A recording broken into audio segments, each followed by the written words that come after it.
আসসালামু আলাইকুম। সবার আগে নবম পে স্কেলের আপডেট পেতে আমাদের এই চ্যানেলটি সাবস্ক্রাইব করে ভিডিওতে লাইক করে দিন। সুখবর, নবম পে স্কেলে পেনশন ভাতায় আসলো বড় পরিবর্তন, ঘোষণা দিলেন অর্থ উপদেষ্টা। আরও বিস্তারিত থাকছে পুরো ভিডিওতে।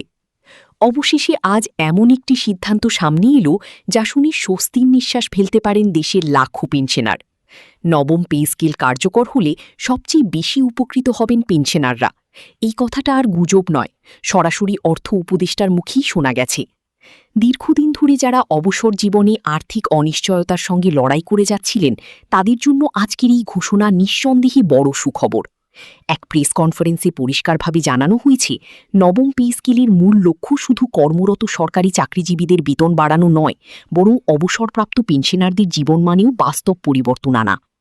এই বক্তব্য থেকেই স্পষ্ট হয়ে গেছে, নবম পে স্কেলের সবচেয়ে বড় সুবিধাভোগীদের তালিকায় পেনশনাররা একেবারে সামনের কাতারে।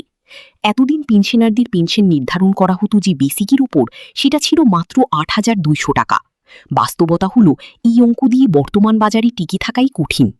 নিত্য প্রয়োজনীয় পণ্যের দাম, চিকিৎসা খরচ, বাসা ভাড়া, সংসারের অন্যান্য ব্যয় সবকিছু মিলিয়ে। আসসালামু আলাইকুম। সবার আগে নবম পে স্কেলের আপডেট পেতে আমাদের এই চ্যানেলটি সাবস্ক্রাইব করে ভিডিওতে লাইক করে দিন। সুখবর, নবম পে স্কেলে পেনশন ভাতায় আসলো বড় পরিবর্তন, ঘোষণা দিলেন অর্থ উপদেষ্টা। আরও বিস্তারিত থাকছে পুরো ভিডিওতে। অবশেষে আজ এমন একটি সিদ্ধান্ত সামনে এলো যা শুনে স্বস্তির নিঃশ্বাস ফেলতে পারেন দেশের লাখো পেনশনার। নবম পে স্কেল কার্যকর হলে সবচেয়ে বেশি উপকৃত হবেন পেনশনাররা। এই কথাটা আর গুজব নয়, সরাসরি অর্থ উপদেষ্টার মুখেই শোনা গেছে। দীর্ঘদিন ধরে যারা অবসর জীবনে আর্থিক অনিশ্চয়তার সঙ্গে লড়াই করে যাচ্ছিলেন, তাদের জন্য আজকের এই ঘোষণা নিঃসন্দেহে বড় সুখবর। এক প্রেস কনফারেন্সে পরিষ্কারভাবে জানানো হয়েছে, নবম পে স্কেলের মূল লক্ষ্য শুধু কর্মরত সরকারি চাকরিজীবীদের বেতন বাড়ানো নয়, বরং অবসরপ্রাপ্ত পেনশনারদের জীবনমানেও বাস্তব পরিবর্তন না। এই বক্তব্য থেকেই স্পষ্ট হয়ে গেছে, নবম পে স্কেলের সবচেয়ে বড় সুবিধাভোগীদের তালিকায় পেনশনাররা একেবারে সামনের কাতারে। এতদিন পেনশনারদের পেনশন নির্ধারণ করা হতো যে বেসিকের ওপর, সেটা ছিল মাত্র ৮,২০০ টাকা। বাস্তবতা হল, এই অঙ্ক দিয়ে বর্তমান বাজারে টিকে থাকাই কঠিন। নিত্য প্রয়োজনীয় পণ্যের দাম, চিকিৎসা খরচ, বাসা ভাড়া, সংসারের অন্যান্য ব্যয় সবকিছু মিলিয়ে এই বেসিক বহু আগেই তার কার্যকারিতা হারিয়েছে। নবম পে স্কেল অনুযায়ী সেই বেসিক এখন উঠে এসেছে প্রায় ২০,০০০ টাকার কাছাকাছি। অর্থাৎ বেসিক বেতনের জায়গাতেই আসছে বিশাল পরিবর্তন। স্বাভাবিকভাবেই এর সরাসরি প্রভাব পড়বে পেনশনের অঙ্কে, কারণ পেনশন তো নির্ভর করে বেসিকের একটি নির্দিষ্ট অংশের উপর। বেসিক যখন প্রায় ২.৫ গুণ বাড়ছে, তখন পেনশন যে বড় অঙ্কে বাড়বে, এটাই স্বাভাবিক। অর্থ উপদেষ্টা আরও বলেছেন, এই বাড়তি পেনশন শুধু সংখ্যার হিসাব নয়, এটি পেনশনারদের জীবনে বাস্তব স্বস্তি এনে দেব। যারা এতদিন মাসের শেষ দিকে এসে হিসাব মেলাতে হিমশিম খেতেন, যারা চিকিৎসার খরচ নিয়ে দুশ্চিন্তায় থাকতেন, তাদের জন্য এই পরিবর্তন বড় ভরসার জায়গা তৈরি করবে। অনেক পেনশনার দীর্ঘদিন ধরে অভিযোগ করে আসছিলেন, প্রতিবার পে স্কেল ঘোষণা হলেও অবসরপ্রাপ্তরা অবহেলিত থেকে যান। কর্মরতদের বেতন বাড়ে, কিন্তু পেনশন সামান্য। নবম পে স্কেল নিয়ে যখন আলোচনা শুরু হয়, তখনও এই আশঙ্কা ছিল। কিন্তু আজকের ঘোষণার পর সেই ভয় অনেকটাই কেটে গেছে। কারণ অর্থ উপদেষ্টা স্পষ্ট করে বলেছেন, নবম পে স্কেল বাস্তবায়নের ক্ষেত্রে পেনশনারদের বিষয়টি আলাদা গুরুত্ব দিয়ে দেখা হচ্ছে। রাষ্ট্রের জন্য যারা জীবনের সবচেয়ে কর্মক্ষম সময়টা দিয়েছেন, অবসর নেওয়ার পর তাদের সম্মানজনক জীবন নিশ্চিত করা সরকারের দায়িত্ব। পেনশনারদের জীবনের সবচেয়ে বড় বাস্তবতা হল চিকিৎসা ব্যয়। বয়স বাড়ার সঙ্গে সঙ্গে ওষুধ, ডাক্তার, পরীক্ষা নিরীক্ষার খরচ বাড়তেই থাকে। এতদিন অনেক পেনশনার বাধ্য হয়ে চিকিৎসা খরচ কমানোর চেষ্টা করেছেন। প্রয়োজন থাকা সত্ত্বেও ঠিকমতো চিকিৎসা নিতে পারেননি।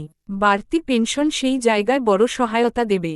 শুধু চিকিৎসা নয়, সংসারের দৈনন্দিন খরচও পেনশনারদের জন্য বড় চ্যালেঞ্জ। বাজারে গেলে প্রতিদিন নতুন নতুন দামের ধাক্কা। আগে যে পণ্যগুলো স্বাভাবিক মনে হতো, সেগুলো এখন হিসাব করে কিনতে হয়। বেসিক বাড়ার ফলে পেনশন বাড়লে এই চাপ অনেকটাই কমবে। জানানো হয়েছে, এই সিদ্ধান্ত নেওয়ার পেছনে সরকার বাস্তব পরিস্থিতি বিবেচনা করেছে। বর্তমান মূল্যস্ফীতি, জীবনযাত্রার ব্যয়, প্রবীণ নাগরিকদের প্রয়োজন, সবকিছু মিলিয়েই এই কাঠামো তৈরি করা হয়েছে। অর্থাৎ এটি কোনো সাময়িক সিদ্ধান্ত নয়, বরং দীর্ঘমেয়াদী চিন্তার ফল। আরেকটি গুরুত্বপূর্ণ দিক হল, এই পরিবর্তনের ফলে পেনশনারদের আত্মসম্মানও বাড়বে।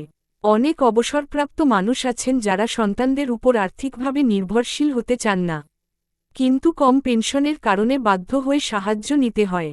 বাড়তি পেনশন তাদের সেই নির্ভরশীলতা কমাতে সাহায্য করবে। নবম পে স্কেল কার্যকর হলে নতুন যারা অবসর নেবেন, তারাও এই বাড়তি সুবিধার আওতায় আসবেন। অর্থাৎ ভবিষ্যতের পেনশনাররাও জানবেন, অবসর জীবনে তারা আর্থিকভাবে একেবারে অনিশ্চিত অবস্থায় পড়বেন না। এই নিশ্চয়তাই সরকারি চাকরিকে আরও আকর্ষণীয় করে তুলবে। অর্থ উপদেষ্টার বক্তব্যে এটাও পরিষ্কার হয়েছে, সরকার চায় পেনশনাররা যেন সমাজে সম্মানের সঙ্গে জীবনযাপন করতে পারেন। তারা যেন নিজেদের বোঝা মনে না করেন। রাষ্ট্রের উন্নয়নে যাদের অবদান রয়েছে, তাদের প্রতি দায়িত্ববোধ থেকেই এই সিদ্ধান্ত। এই ঘোষণার পর স্বাভাবিকভাবেই পেনশনারদের মধ্যে নতুন করে আশার সঞ্চার হয়েছে। অনেকে বলছেন, দীর্ঘদিন পর সত্যিকার অর্থে তাদের কথা কেউ গুরুত্ব দিয়ে শুনেছে। কাগজে কলমে নয়, বাস্তব অঙ্কে পরিবর্তনের কথা বলা হয়েছে, এটাই সবচেয়ে বড় ব্যাপার। এই সিদ্ধান্ত বাস্তবায়ন হলে পেনশনারদের দৈনন্দিন জীবনে যে পরিবর্তনটা সবচেয়ে আগে চোখে পড়বে, সেটা হলো আর্থিক নিশ্চয়তা। এতদিন অনেক পেনশনার মাসের শুরুতেই হিসাব কষে চলতেন, কোথায় কতটা খরচ করলে মাসটা পার করা যাবে। পেনশন বাড়লে সেই হিসাবের চাপ অনেকটাই হালকা হবে। বিশেষ করে গ্রামাঞ্চলের পেনশনারদের জন্য এই পরিবর্তন আরও গুরুত্বপূর্ণ। শহরের তুলনায় গ্রামে আয় করার সুযোগ কম, আর পেনশনের উপরই পুরো পরিবার অনেক সময় নির্ভর করে। বেসিক বাড়ার ফলে পেনশন বাড়লে গ্রাম পর্যায়ের পেনশনাররাও তুলনামূলক স্বস্তিতে চলতে পারবেন। নারী পেনশনারদের কথাও আলাদা করে ভাবার বিষয়। অনেক বিধবা নারী পেনশনার আছেন, যাদের একমাত্র আয়ের উৎস এই পেনশন।